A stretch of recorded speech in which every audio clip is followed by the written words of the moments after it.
What is up, my dashing dudes and darling dames? I am the Hans TV, and welcome back to the only subreddit that makes you realize that everybody is stupid and Darwin was right.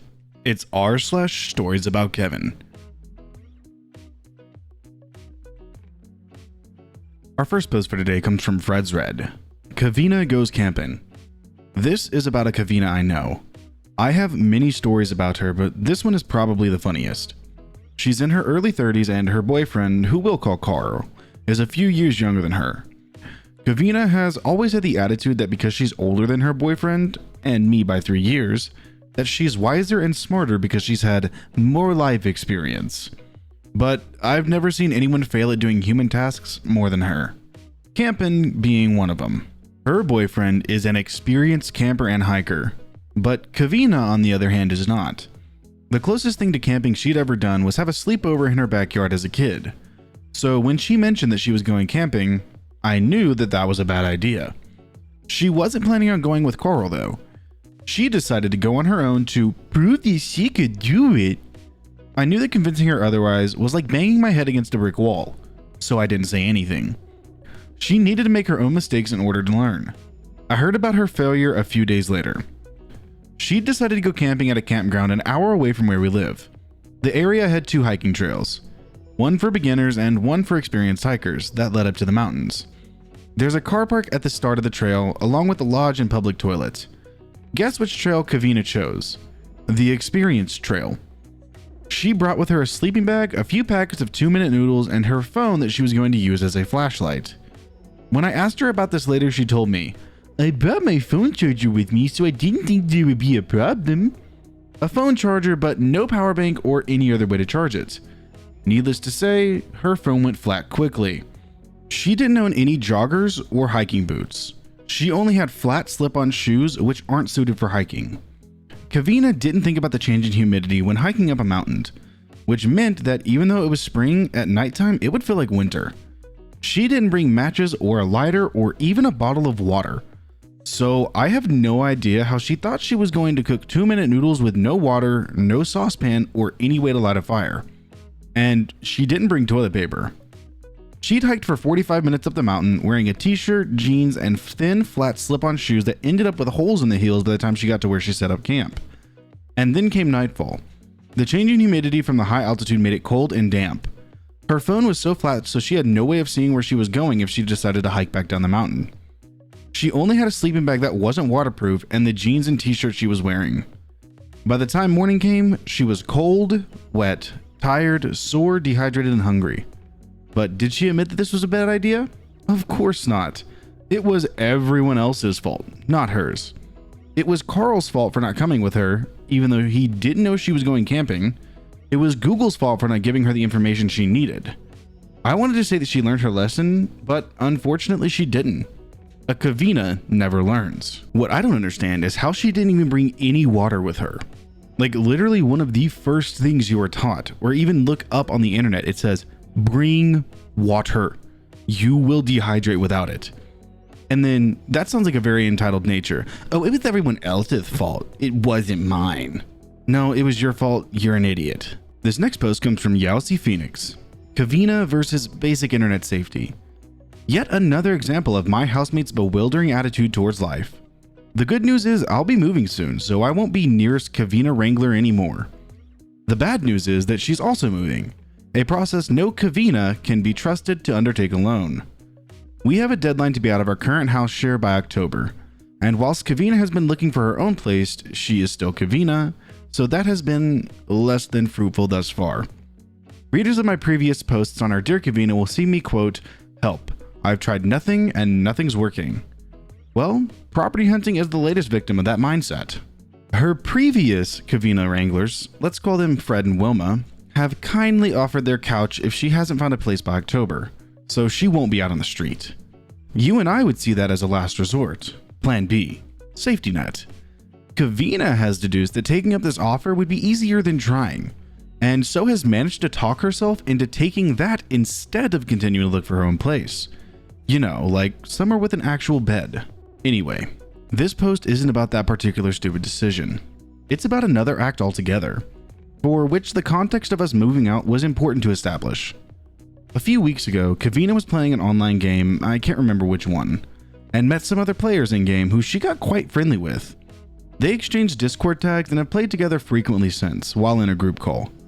Tonight I was on my PC, lost in Spotify, when I received a message from our other housemate. Let's call him Philip. Philip, Kavina, and I are all in the same room at this point, so for him to message me instead of just speaking out loud usually means he's saying something he doesn't want her to hear. Make sure you tell them your postcode and national insurance number too.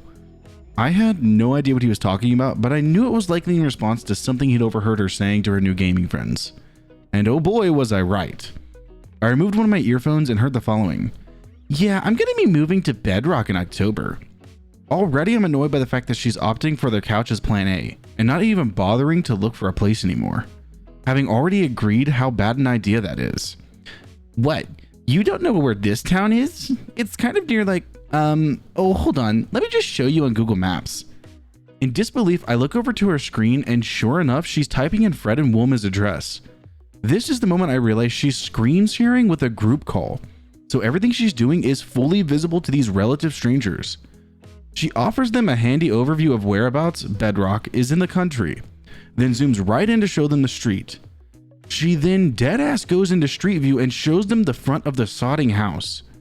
Again, she met these people online less than a month ago because they happened to be playing the same game. Now they know exactly where to find her, when, and the name of the address of Fred and Wilma who weren't in the call. So definitely didn't consent to Kavina doxing them. Kavina is 24 years old. She's no stranger to the internet or basic concepts like not giving her address to strangers on the internet. What?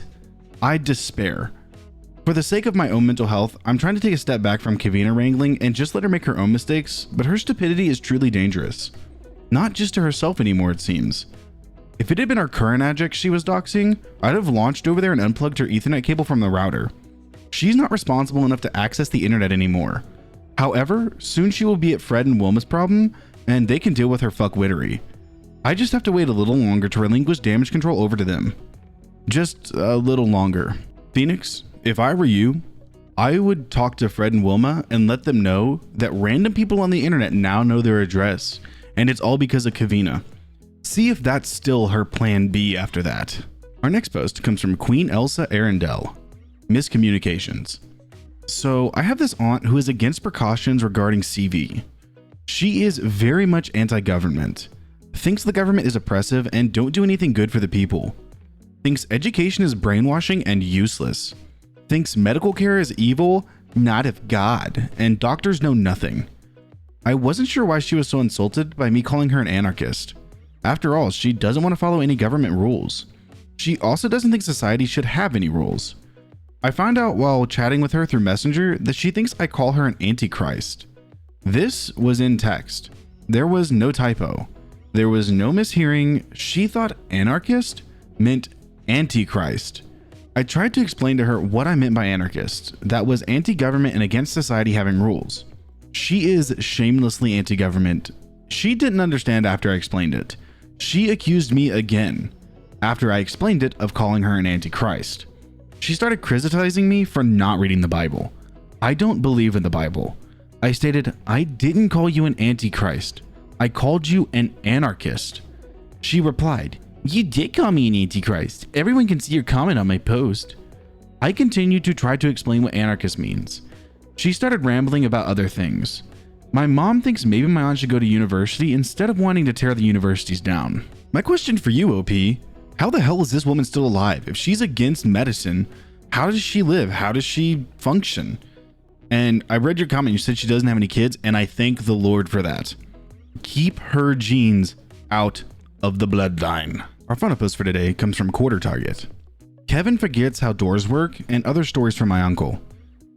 My uncle works for an advertising company in a business center and used to work with a Kevin. Now, I have met Kevin and I have no idea how he even got hired. Kevin has a room temperature IQ and is kind of a neckbeard. I'm pretty sure a freak accident killing all other applicants is the only reason Kevin could have gotten hired. Anyway, here are some stories that my uncle has about him. The Argentina incident.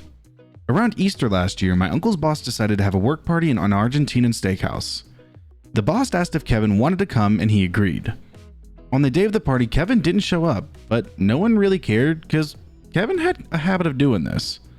Around 3 hours into the party, the boss gets a call from Kevin, asking why he picked a restaurant so far away. Apparently, Kevin forgot the name of the restaurant and just decided to write Argentina into the GPS, not seeing anything odd about the 9,000-kilometer journey or that the estimated arrival was in 10 days. Kevinspiracies. Kevin calls himself a seeker of the truth, but what that means is that he reads InfoWars and other stuff like that. Every week, he was obsessed with some conspiracy. He once essentially started a speech about how Elon Musk is hiding nukes behind the moon during a meeting. He also went full survivalist and thought the world would end and bought himself tons of canned foods and around 30 first aid packs. Kevin didn't know how to use a pair of scissors, so I don't know how that would help him. He put all of this in a shed in his backyard. He thought he could survive a nuclear apocalypse in a wooden hut. The door. This is the incident which finally got him fired after 3 years of F-ups. The entrance door to the office was a pair of big glass doors which were open by pulling. One day, Kevin goes up to the door and jams his house key into the lock, which obviously doesn't work. So he starts pushing the door, which also doesn't work. So he jams the key in again. This happened a few more times until he starts kicking the door in frustration, shattering it. He ran away and skipped work. He came back the next day and was promptly fired. How? How did this man work at this place for so long? Did they just keep him on because it was entertaining to watch him mess up so much? Like, I don't get it. Well, alright my dashing dudes and darling dames, that is going to do it for today's episode of r/stories about Kevin. I hope you liked the stories, and if you did, I'm going to link them in the description as always. And if you liked the video, subscribe, share, drop a like, and a comment down below with what you'd like to see me read next. A humongous thank you to everyone who tunes into my streams and who watches these videos. I cannot thank y'all enough for what y'all do for the channel, and it really makes me happy to know that y'all are liking the content that I put out. If y'all have any suggestions for me, just go ahead and leave them in the comments. I look at them, and if they're constructive, I will always try my best to put them in the videos and fix it. But with that being said, I will see you in the next video.